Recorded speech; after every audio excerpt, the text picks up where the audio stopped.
Andy, that was really nice. And thank you all for being here. And I really want to commend this morning's presentations. I thought you all did a really excellent job.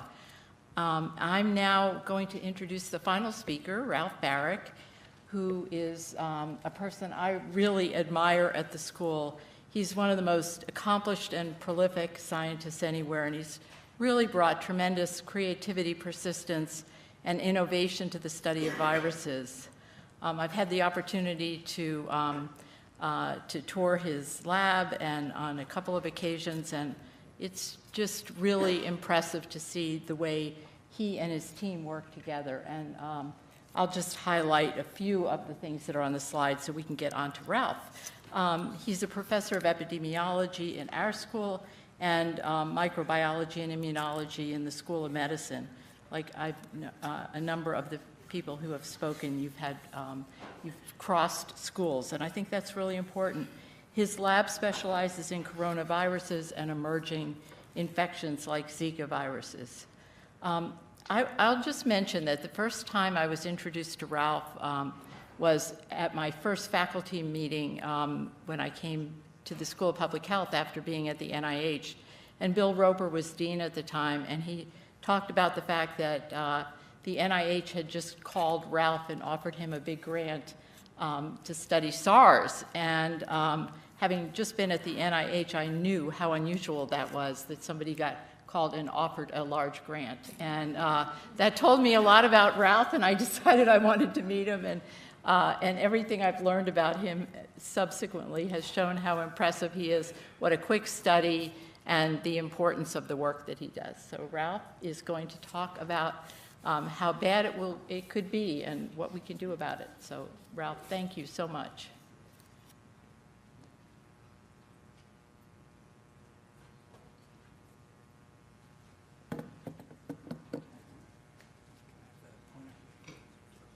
How does it work? Okay. And how do I advance? Just this, right? All right, great, thank you. Well, I have to admit I'm a little worried about giving this talk, partially because, as Yogi Berra said, it's tough to make predictions, especially about the future, so there's a good chance I could be wrong.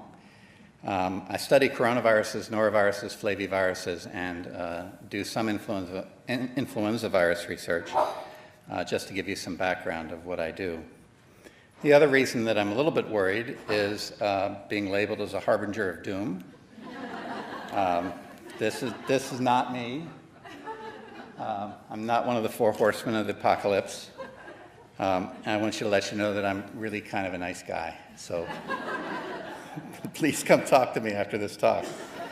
I will mention that viruses are certainly in the pockets of all of the four horsemen. And they can be used in all of these scenarios.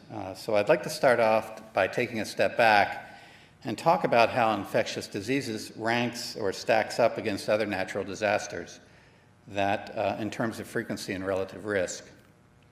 So if you step back and every 300 to 400 million years or so, there's a danger of a gamma irradiation burst. These occur when black holes and neutron stars collide. It shoots out this burst of gamma radiation, which can strip away the ozone layer, cause acid rain, result in high UV radiation levels to plant and animal life on the planet, can result in global warming, and this can occur as far as 6,500 light years away. Fortunately, it doesn't happen so often, so don't really lose sleep about this at night.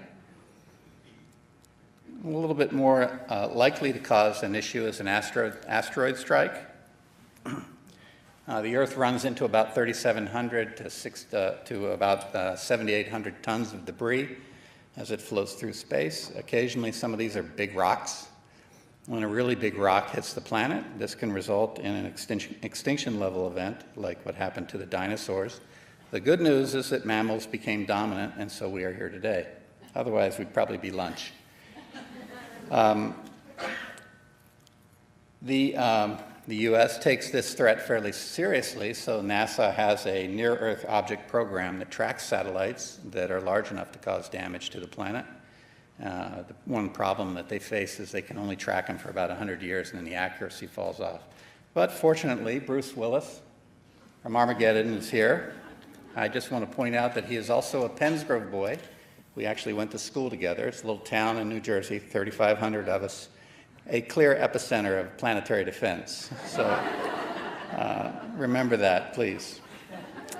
Anyway, moving up on the list, we have supervolcanoes. These become a little more frequent. They're about every 1,000,000 years. These are volcanoes that are large enough to coat the continent with about 1/2 inch of ash or more. The last big one that went off was Tabu, which was in Indonesia, resulted in an ice age and knocked the human population down to about 10,000 individuals. There's about 20 of these of concern on the planet, and this is ours. It's Yellowstone, obviously. Please go to the caldera and spend some time at that hotel. It's quite a treat. Finally, we have Carrington-level events, which probably some of you may have heard of, most people have not. These are geomagnetic storms. So when solar flares throw off a lot of coronal mass, they can hit our electromagnetic waves that are around the Earth, and this can result in magnetic storms. The biggest one occurred in 1859. There wasn't much electronics at the time, but it caused fires in telegraph offices. It shocked or electrocuted telegraph workers. Some much smaller ones occurred in the 60s and the 70s that knocked out power grids in the US and Canada. Lloyd's of London says that they can cause about $23 trillion in damage and potentially knock out the power grid for 1 to 5 years. So this is not insignificant. And what's a little bit scary is that much larger flares are possible. So NASA has taken this pretty seriously, and the first solar probe that's going to go around the sun is going to be launched in this summer, and they are going to take a look at this. But this can certainly knock out GPS, cell phone, internet, and the power grid for several years. Okay, so now we're back into infectious diseases. Here we are. It's the #1 threat, and from my perspective, so since I've been on the planet, there's been an epidemic virus every decade, starting with Asian flu in 1957, Hong Kong in 1967 or 68. H1N1 came back in the 70s, followed by HIV, followed by West Nile, and then we got to the 21st century, and things sped up. SARS was the first epidemic virus of the 21st century, about 8,000 cases in 33 countries with a 10% mortality. Chikungunya virus emerged around 2005 and sort of slowly spread across Asian to Polynesian islands and then arrived in the Americas, where it caused a huge outbreak. Millions of people were involved in 2015. It's still here today. The Mexican flu in 2009 caused 220,000 deaths worldwide. MERS coronavirus emerged in 2012. It's still around today with a 36% mortality and about 2,200 cases. About the same time, H7N9 emerged in Southeast Asia with about 1,600 cases with 39% mortality. It's still around today, followed by Ebola with about 30,000 cases and a 39% mortality. And then Zika virus sort of drifted across Asia, ended up in Polynesia, and then arrived in the New World to cause another huge pandemic with the major complications being microcephaly and CNS development problems in infants and developing children. So if you look at virus families, clearly influenza and coronaviruses and flaviviruses are the 3 most predominant groups that are causing problems in the 21st century, followed by alpha viruses. Because I predominantly study coronaviruses and hate being behind flu, I include swine, and so there's 4 more big pandemics of swine. So clearly the most dangerous viruses on the planet are coronaviruses. I had to say that, Adolfo. There have been outbreaks of flu also in swine. Yeah, I know, but I'm a coronavirologist, and so I'm not talking about flu. Yeah. Did I mention I have high insecurity levels about flu virology? I feel like a second-class citizen. Nah. Based on that data, I think it's clearly #1. If you don't believe me, you can believe Bill Gates. He clearly thinks that 10 million people could easily be killed in the next decade or so from infectious diseases. So things like SARS disappeared after 2004. Ebola disappeared. Zika virus has almost disappeared. So are these viruses actually extinct, or are they just hiding? We've actually asked that question with SARS. These are, again, between 2002 and 2004. These are the viruses associated with the expanding SARS epidemic. Most of them are gone. In fact, all of them are gone. We can't find these viruses anymore. But when you sequence bats, these are horseshoe bats, and this is a bat that wants to bite whoever's handling it, you find all sorts of SARS-like viruses. In fact, these are up to 97% identical to these epidemic strains that caused human disease. So do they have pre-pandemic potential? So that's the question that we were interested in. And so what we did was this spike glycoprotein gene right here mediates species specificity. You can actually remove that spike gene from these epidemic strains and put in these bat spike genes in place of them. This was done by Vineet Manachari and other people in the lab. And of the 5 that we dropped in, being almost identical to very, very different, 3 of these could actually replicate just fine and use human receptors for entry. If you took primary human airway epithelial cells, those are cells that are removed from the conducting airways from transplant recipients, the lung they gave up, not the lung they received. So they take on the architecture of the human lung. SARS loves to replicate in these little cells that have cilia sticking out of them, and these viruses grow in those cells as well as the epidemic strains. And you can do a variety of experiments to try to get an idea of their pre-pandemic potential. So they replicate in the right cells, and they replicate exceptionally well. If this mouse, the parental strain is virulent, and you drop these bat strain genes in, they attenuate virulence. That's good news. But if you take a mouse that has the human receptor in it instead of the mouse receptor, these viruses are lethal. So they clearly have the potential to cause lethal disease. If you take vaccines against SARS that work against SARS, they don't work against these variants that are sitting in the animal pools, zoonotic pools, and therapeutic antibodies that are present that work against SARS don't work as well against the more distant strains. So the answer is there's still lots of pre-epidemic viruses around. This is the SARS story, but you can go to flu or any other virus that has emerging potential that pops up, causes an outbreak, and then disappears. It's still here. They don't go extinct. They are waning to return. In fact, people that live around the caves where these bats hang out with these viruses actually are seropositive, and several of them have, many of them who are seropositive have neutralizing antibodies. So they're being exposed. The virus is spilling over. It will happen again. So we can go to our panic-o-meter. This is an important thing. What kind of person will you see on the news that will raise your tension level and cause panic? This is by field, so clearly these guys don't cause much panic. But down at this end, as you can tell, astronomers, volcanologists, and virologists are the ones that cause all the panic on TV. So I think the virologists can probably do better. I think the astronomers are doing a better job of scaring people than the virologists are doing. But virologists actually, there is a real threat. So can we learn anything about past and current pandemics in terms of their severity to give us an idea of how bad the next one can be? Let's look historically. Well, we have the Black Death. 75 million people in Europe over about a 300, 400-year period of time. The Spanish flu that we're talking about today with 50 to 100 million deaths. HIV/AIDS in 37 years has killed 1 million people plus a year. 35 million are infected, devastating disease. Smallpox during the Antonian plague, I think this was during the Byzantine Empire, 20 to 30% mortality. In adults, 80% of the children died. In fact, although it's rarely mentioned, smallpox killed more people in the 20th century than any other pathogen, 300 to 500 million before it was eradicated. One of the greatest public health success stories in the history of the planet.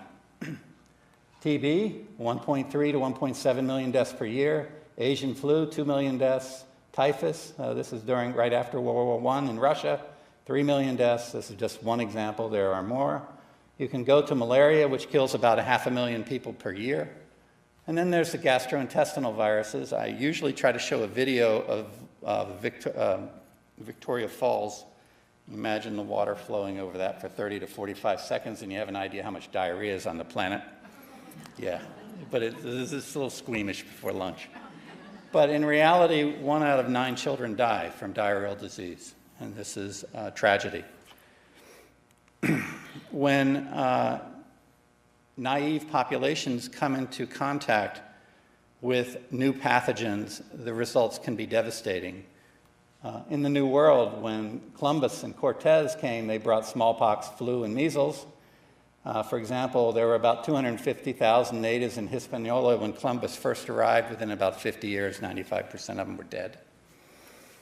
In general, 90%, some argue as much as 90% of the native Indian populations on the North and South American continents and Central America died from the 30-plus pathogens that came over with the colonists. That's pretty tragic. Let's not just think about humans when you think about the potential for catastrophic events. Food production is critical. Fungal pathogens, largely ignored, have caused about 70% of the global and regional extinctions. The best one in my mind is the chestnut tree blight, which killed 2 billion chestnut trees. Food crops, there's lots of food crop pathogens that attack potato, rice, corn, wheat, and soybean. In fact, the blight on the potato crop in Ireland resulted in about 1 million deaths from starvation.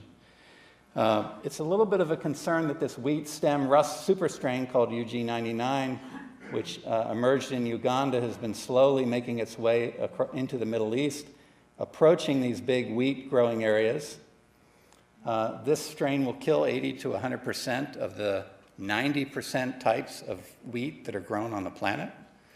Of the 700 million tons of product that are used to feed 4.5 billion, and making up 20 to 30% of their diet, we could lose 90% of that. GMO is most likely the solution, and that irritates people. Sorry. And then there's swine pathogens, because I wanted to document that coronaviruses like to kill pigs. It's just not fair. Porcine epidemic diarrhea virus in about 20 years has killed over 1 billion pigs on the planet. So pathogens can cause a tremendous amount of disease, despite the best farming practices that exist. This swept across the US and killed tens of millions of pigs. Okay, and so rather than having trucks or train loads of human bodies, you get the idea. Okay, this can happen. What are the pandemic drivers? EcoHealth has mapped the hotspots for virus emergence. These are shown here. As it gets more inflamed, there is more evidence of virus spread into human populations. This is supported by human growth in terms of population growth, but really probably the most important thing is population density, which is shown here. And you can overlay these population density maps right on top of these grids, which are associated with pandemic outbreaks. So it's not only the interface between humans and wildlife, population density allows for increased and more efficient transmission. That leads to increased virulence. And then the aging population. We're getting a lot older. I'm happy about that. However, several pathogens like flu, coronas, noros, flavies, RSV, etc., cause much more increased pathogenesis and are much more virulent in the aged population. I don't want to stigmatize any group, especially a group that I'm now in, but I want to show you an example of this using mice as models. And so imagine each transmission wave going from one person to the next. You can mimic that in the laboratory by having young mice and having old mice and comparing the effect of virus transmission, a non-pathogenic virus, being transmitted in these animals. After about 15 to 20 passages, these mice will be dead. The virus will become lethal in a young animal. In an old animal, it takes 5 to 6 passages. When you sequence these viruses, 6 to 10 mutations are critical for disease emergence in the young animals, 1 to 2 mutations in the old animals. There are patterns of change that you can see in the young animals that have to occur. In the older animals, and these are 6 different replicates here, there's no pattern. There are many pathways to increase virulence in a immune-compromised population. If you attenuate this virus even further, so it should be harder, the virus figures out the strategy. It deletes a gene, and it becomes more virulent. So viruses have many tricks up their sleeve to enhance virulence. Now, the good news is that these viruses that are killing the older animals, if you put them back in the young animals, they don't kill them. So it's population control, I guess, at its worst. And so these factors all merge together to produce maps like this. We've all seen it. There are emerging viruses that are occurring all over the planet, in addition to flu, and this scenario is likely not to change anytime soon in the 21st century. Okay, so I wanted to give one other example about the effect of travel. Imagine an outbreak occurring in Hong Kong or Southeast Asia. It takes about 2 months to arrive in rural North Carolina. David Weber, I actually got these slides from David, and I saw that he showed them. This was SARS in June, where we were setting up a triage unit to look at individuals who had been exposed to the SARS case. But this is not an isolated story. When MERS emerged, this occurred at Indiana University. We have Ebola case occurring at Dallas. And so there are really no places to hide from emerging pathogens. They're basically about 24 hours away. And so we have to think globally rather than locally. Okay, so how much worse could it be? Well, I like this quote. This is from a U.S. Army physician. It's one of the most powerful letters I've ever read. It's in the National Academy, a report about pandemic flu. He's writing his father about treating cases during the flu pandemic. I don't have time to read it. But I will say this, the data suggests that it can be a lot worse.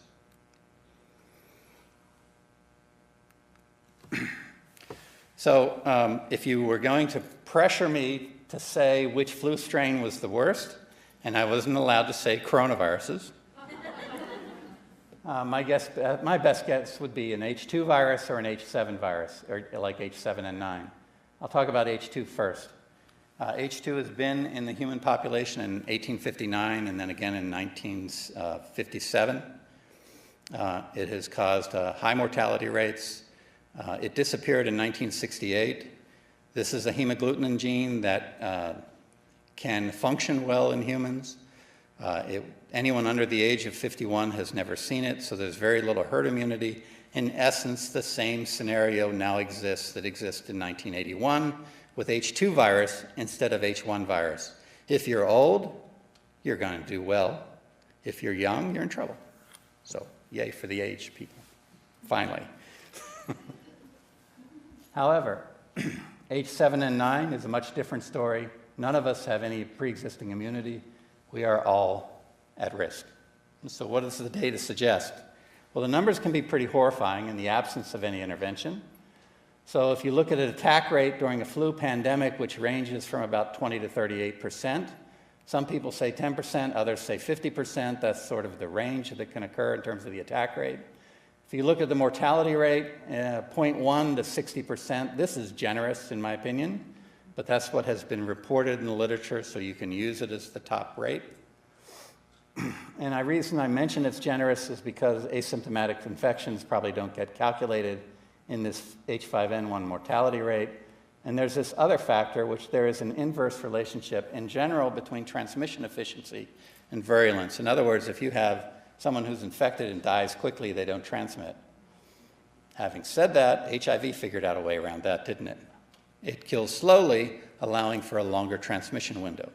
So it's not necessarily true that this will occur, and it's also influenced by population density. So when you start doing the math, using the lower numbers, you end up with a 1.68 million deaths out of 7 billion individuals. If you use the higher numbers, it's 1.6 billion. That's the range you're looking at. Let's take a 1918 flu-like virus with about a 4% mortality. You're looking at about 106 million deaths. In the US, that would equate to about 12 million deaths. A flu strain that had a 10% mortality rate, that's about what SARS had, and it was pretty fairly efficiently transmitted, so it's likely. You'd be looking at about 266 million deaths. In the US, it'd be 30 million deaths. An H7N9 virus with a 39% mortality is 1 billion individuals. Again, this is unlikely to keep this high rate, but it could be 10 to 20% or less. H5N1 would be 1.6 billion. So those are pretty horrible numbers. You can modify that a little bit if you think about treatment with drugs. That would reduce both the attack rate and the mortality rate. I'm guessing at these numbers. I gave it a reduction in the disease mortality rate by half each. So this would reduce these numbers by about a quarter, 400,000 to about 400 million deaths. Surprisingly, and I might be wrong about this, but everything that I read in the literature said that treatment of secondary bacterial infections really show very little improvement in flu-infected individuals. And so it really has very little impact on the overall mortality rates. I'll show you a reason why that might be the case. So that's not really going to help. I didn't talk about other barriers to infection. That's certainly going to help. But those are the numbers you're looking at. In terms of our stockpile, I think we have somewhere between 50 and 100 million doses of Tamiflu. That certainly will help quite a bit in the first wave. Okay, what about the efficacy of antiviral drugs? Well, these emerging coronaviruses and flu viruses cause this disease called acute respiratory distress syndrome. So this is your alveoli. You're transmitting oxygen very efficiently to the red blood cells in the capillary bed that surround it. What do these viruses do? They love this cell right here. They kill it. This cell supports these two cells. Some of these viruses, like MERS, also infects these cells, either called type 1 cells. And this barrier that prevents fluid from coming across this capillary bed into the alveoli is broken down. In addition, inflammatory cells come in and dump lots of pro-inflammatory cytokines, which cause more damage. And so these alveoli fill up with fluid. So when you think about the description of the story of Ben in Thomas Wolfe's novel, you're now looking inside to see what exactly happened to his lung. He was drowning in his own fluid. Now, if this is bad enough, you have hemorrhage, lots of red blood cells pouring into here as well. What happens when you hemorrhage? You try to clot and wall off that bleeding, and that's exactly what you do in your lung. And you lay down these big clots, which are look like they're called hyaline membranes. They have lots of clotting factors in them and cellular debris. So you're building a wall to prevent this fluid coming out, and then you have efflux pumps that pump the fluid back out, opening up the airway. Problem is that is a thick, gooey barrier. Oxygen can't transfer across, so now you're suffocating. This is a devastating end-stage lung disease. It's been difficult to clinically manage for many, many years, and there are no real treatments besides NIH spending millions of dollars. So what happens, so I wanted to mention that this is both a virus and a host immunopathologic disease, and so you have to treat both, but all of our antivirals only attack the virus, not the host response. So you're only getting half of the disease. So this is what happens in flu, also in coronaviruses. If you have mock-treated animals with no drug, okay, they all die, they get sick or die. If you treat with a drug that works against a virus like MERS or SARS, and you give it before infection or one day after infection, these guys get mild disease and do well, but at day 2 or beyond, they die. That means the virus has already hit its peak titer. The program leading to immune pathologic mediated death has been set, and you can't stop it even if you knock down virus. So a highly pathogenic flu virus that limits that therapeutic window is going to result in more death. Less pathogenic one that opens that window up will make drugs more effective. So it's hard to predict what will happen. Vaccine availability, if Barney doesn't make the universal flu, which his data looks great, we're limited to traditional methods. That's 4 to 8 months. Seed stocks will be ready in a few days. If we use reverse genetics, if we use reassortment, that was developed in the 50s and the 60s, it takes a little bit longer, but we can develop the seed stocks incredibly quickly. The bottlenecks are egg production, and then you have to put the surface proteins of the virus into a backbone that grows well in eggs, and sometimes that match doesn't work. Like during the 2009 pandemic, it doesn't grow as well. You make less vaccine, and so now the vaccine is in limited quantities. So you miss the epidemic wave for most people. The other problem that can occur is egg adaptation. The virus could adapt to the egg, and the mutation from growing in the egg could actually be the juicy epitope that your immune system responds to. So So you don't make a good immune response against the pathogen. So that's the other problem. And then you have the anti-vaccine advocates. We don't need to go into them. Something truly novel can be difficult, like HIV. I had no idea HIV-like viruses could exist in 1980. SARS coronaviruses were on no one's list as potential high-path viruses. These can take months to years to decades to develop. Using current technologies, I think the newest technologies will drop that quite a bit. But this is also then complicated by vaccine-induced immune pathology, vaccine-induced enhancement, or antigenic variation. They're tough nuts to crack. Let's move on to social issues and talk about how society responds. So in 1918, this is infant mortality rate per 1,000 people. You can superimpose on this graph the mortality rate for adult men and women or pregnant women, in that there was high mortality in 1918, 1915, and it's now very low. So in other words, people in this time period were quite familiar with death. It was a part of life. We now live in, to some extent, a sterile environment. The people who are alive today have no appreciation for the disease severity that can exist in populations. Go to any farm homestead and look at the cemetery and look at the number of 5-year-olds, kids under the age of 5 that died, and the number of wives that the farmer had, probably because of death during pregnancy. So we have no frame of reference for this. The scale is beyond our comprehension. Many people are likely not going to respond and be at their best in this sort of environment. That's a more positive way to say things could be horrible. The vast majority of nations are not prepared. In reality, 6 are prepared, including the US. The rest are in various stages of conceptual development to no development to partial development. So the US is well placed to respond, but the rest of the world isn't. That means that the global economy is going to suffer because it's going to collapse in other countries. This is going to either collapse or be in shambles. There's going to be shortages with very little infrastructure, inequities, inequalities in terms of health care, yes. Physicians will have to make difficult decisions about who gets care, who lives, and who dies. That's bad news. What about the market? I want to give you some good news eventually. So in 1918, that outbreak had very little effect on the Dow and the S&P 500. It dropped initially about 24% in 1918, but rebounded in 1919. The UK equity market was in a bull market both years. I think to some extent that was due to World War I. There was such high death, especially for the British in that war, that they were so glad the war was over. They were very happy. During the SARS epidemic, very different thing, commercial airlines lost billions of dollars. In fact, there was a 54 billion economic loss during the outbreak.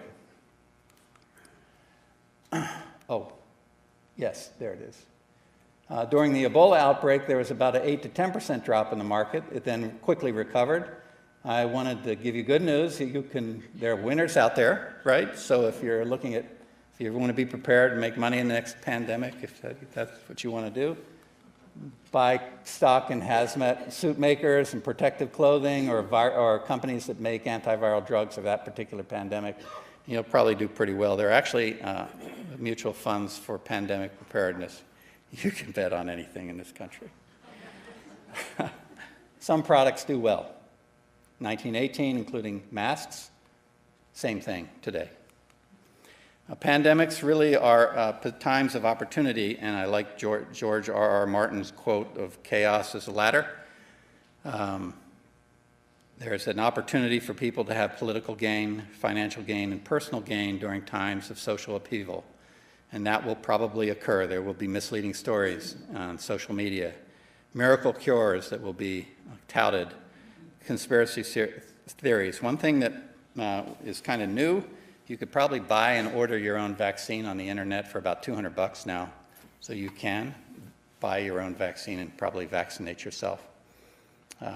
If you have a little bit of knowledge, and most likely somebody will come up with a scheme to sell that in a legal way, not a safe way. The scientific community may run into all sorts of ethical dilemmas.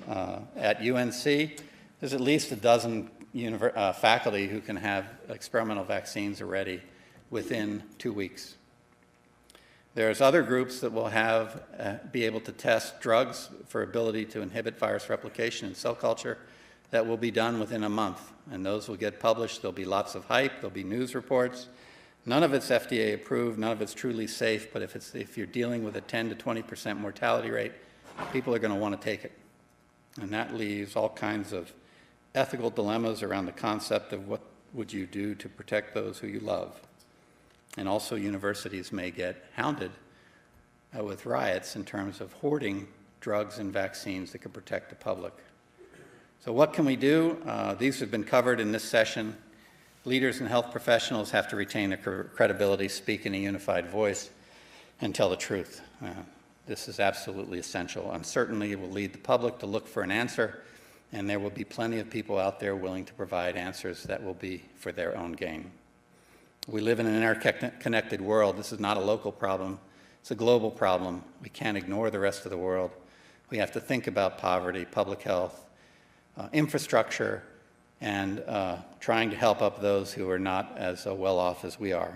The concept of One Health is important, and I think we have to recognize that pandemics are inevitable. Finally, I know I ran over. I think we have to think about scalability plans and surge capacity. David gave a great talk about UNC's preparedness. I think the bigger question in the other 5,260 plus hospitals or so in the United States, are they equally as ready? I don't know the answer to that question. I hope the answer is yes. Most likely it's not. We have stockpiled drugs, medical supplies, and deployable medical facilities and beds. I'm not sure how well the logistics will work to move that around in the face of a large pandemic. And I think it's absolutely critical to continue to support basic and applied research and to embrace new technologies. I think Barney and both Adolfo and Yoshi all gave state-of-the-art talks talking about the latest developments that are available that can be applied to rapid vaccine design. And these are listed here. I don't want to really run through them. But in terms of diagnostics, therapeutics, and vaccines, we really are at a peak in terms of a revolutionary capacity to respond more quickly than we have ever had before. This is not 1918. We have much more powerful things on our techniques available at our disposal that allow for rapid response, which would save lives. And with that, I thank you for your attention.